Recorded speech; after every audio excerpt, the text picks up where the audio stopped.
Olá, gente querida! Hoje é o dia 30 de setembro. Estamos concluindo o mês de setembro e hoje é dia de São Jerônimo, dia da Bíblia. Então, a Igreja Católica hoje celebra São Jerônimo, que é patrono dos biblistas, dos exegetas, dos amantes em geral da Sagrada Escritura, dos professores de teologia bíblica. Isso exatamente porque São Jerônimo fez a tradução da Bíblia do hebraico, do aramaico e do grego para o latim, a pedido do Papa Dámaso. São Jerônimo nasceu aproximadamente no ano 347, na região onde hoje é mais ou menos ali a Croácia.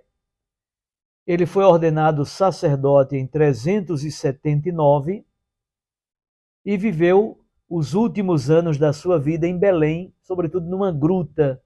Ainda hoje se visita lá a Gruta de São Jerônimo. E ele morreu nesse dia, 30 de setembro do ano 420. Mas vamos então ao texto do Evangelho de hoje, que é um texto belíssimo. Lucas 9, de 51 a 56. Estava chegando o tempo de Jesus ser levado para o céu.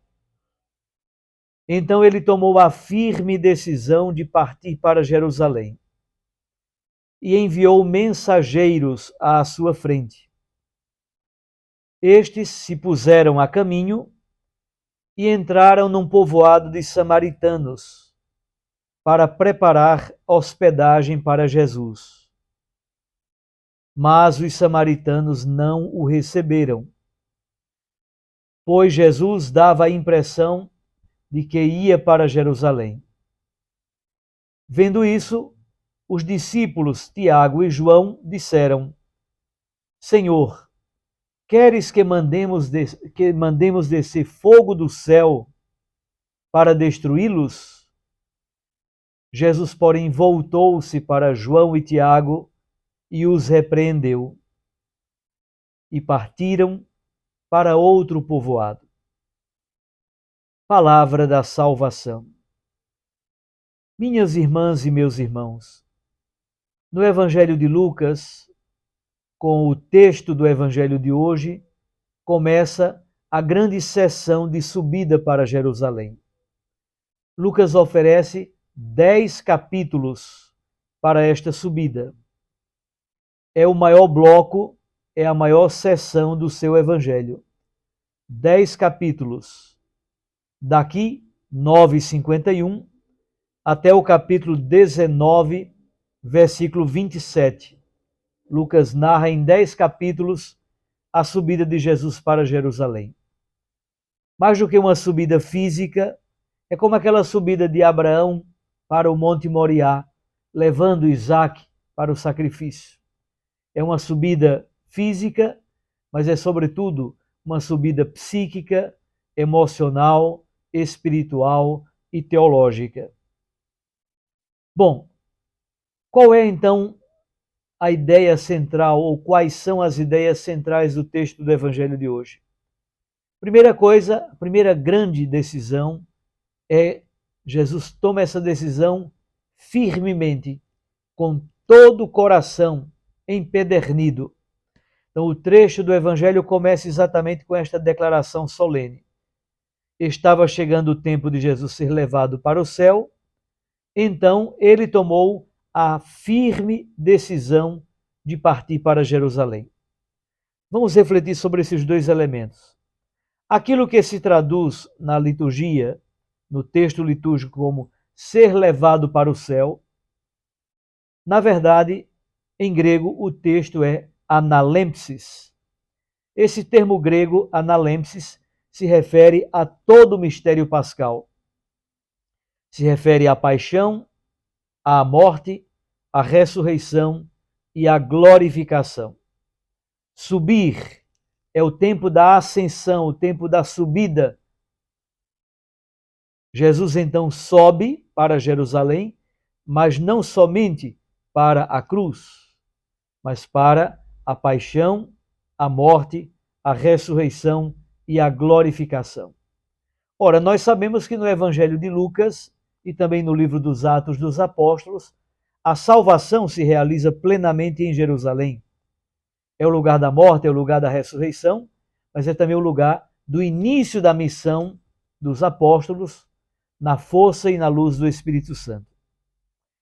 A segunda expressão é também muito interessante. Aquilo que é traduzido como tomou a firme decisão, em grego é algo mais forte.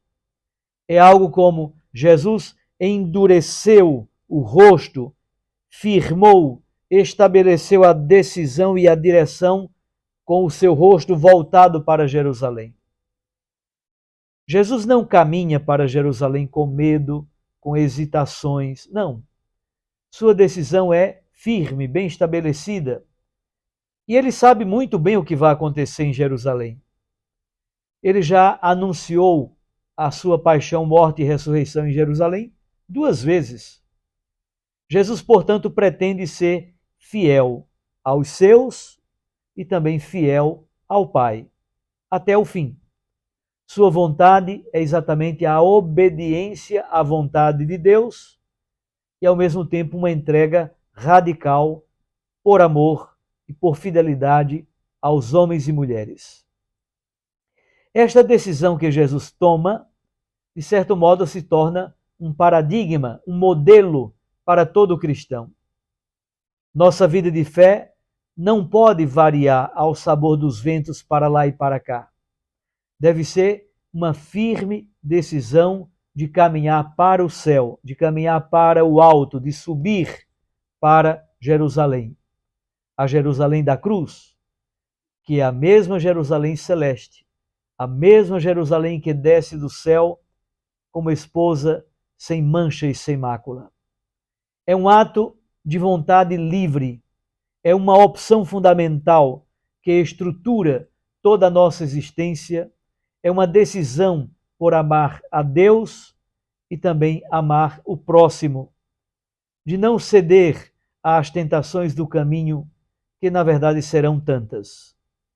Esse caminho para Jerusalém é um caminho trilhado com cruz, com sacrifícios e certamente deve ser trilhado sem meio termo. Mas há um segundo elemento no texto do Evangelho de hoje. A última parte do Evangelho quer nos falar da tolerância, da compaixão, do respeito e do perdão.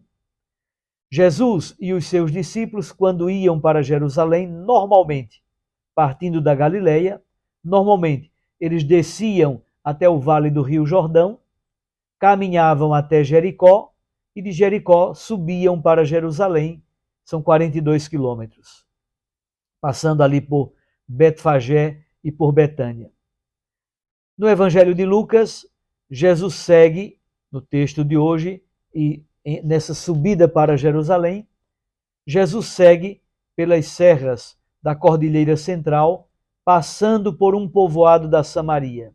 Depois ele tomará também outras direções, mas inicialmente ele está passando por algumas aldeias da Samaria. Ao passarem por uma aldeia de samaritanos, onde Jesus e seus discípulos deveriam se hospedar, na verdade, eles não foram bem recebidos. Judeus e samaritanos têm uma rixa bastante antiga, têm conflitos históricos.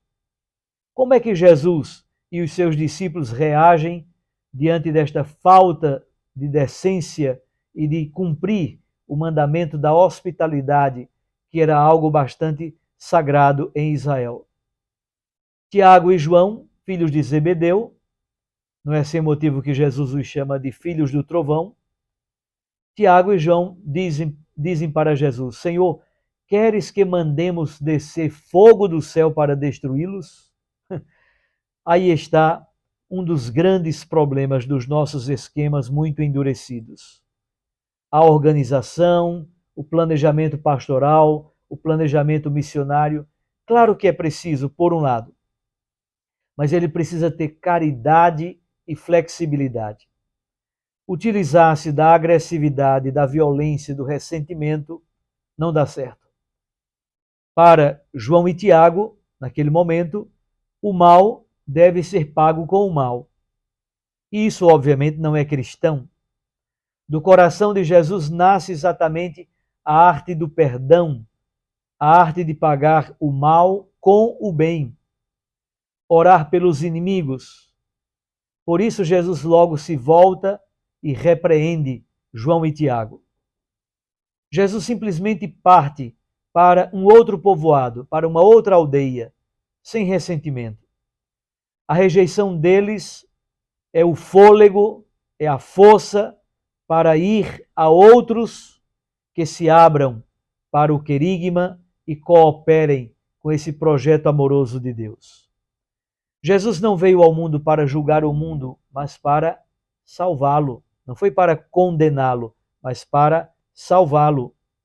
O poder da cruz não destrói, mas revela a infinita misericórdia, a infinita pedagogia de Deus. Os filhos de Zebedeu, na verdade, foram aprisionados na mentalidade de um Messias que viria para a guerra, um Messias de espada na mão, um Messias triunfalista. Jesus ensina que os valores fundamentais do reino de Deus que ele prega são outros: o perdão, a paciência, a não violência. Ao invés de acirrar os conflitos e piorar o confronto, os discípulos de Jesus devem mudar o itinerário do caminho, ir adiante para outra aldeia. Como é que nós podemos viver o evangelho de hoje? Creio que 3 elementos fundamentais a palavra de Deus hoje nos oferece.